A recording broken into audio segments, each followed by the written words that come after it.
When you recruit, are you looking for players that have played a couple sports?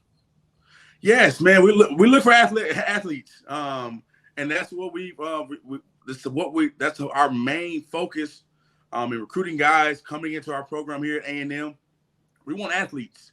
We want guys to be able to play multiple positions. We want guys to be able to run, because that's the advantage we have when you're recruiting specifically African American kids.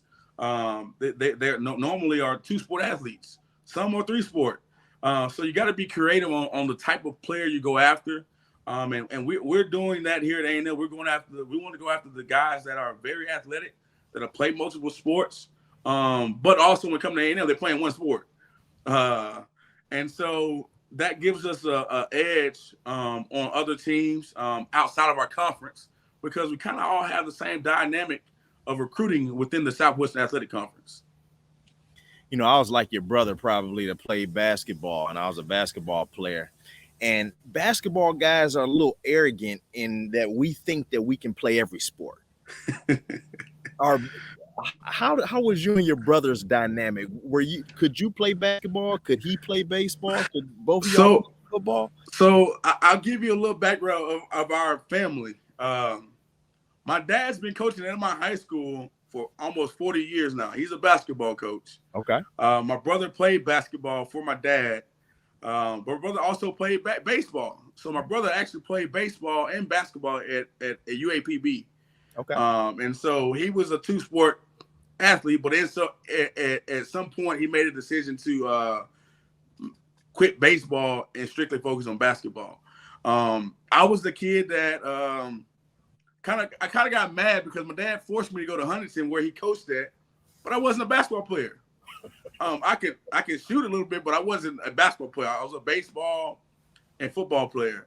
And so those guys are different, as you say. Basketball players think they can play everything.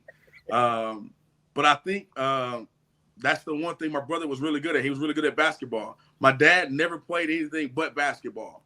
Mm-hmm. And so I had to give the credit when it comes to the baseball side of things to my mother. She played softball growing up. And she was a baby of 9, and so she played catcher. So that gives you a little background. She's a little undersized woman that was very feisty and really was aggressive.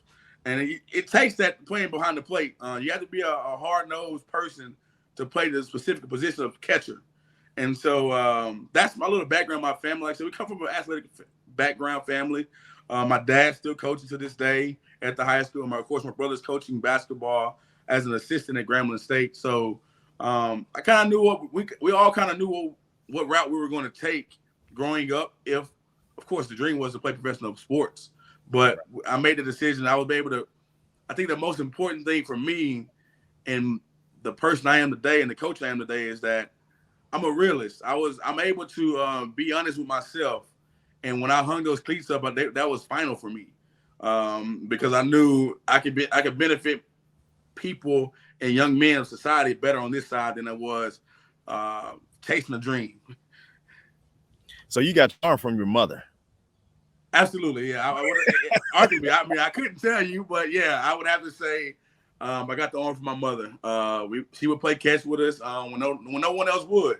And so when me and my brother, we got of age and we were able to kind of, we're 2 years apart. So when we got of age and they're able to play catch with one another, that it took off. I mean, that was a bond that unbreakable. I think that we benefited and we benefit today from being so close and being both athletic.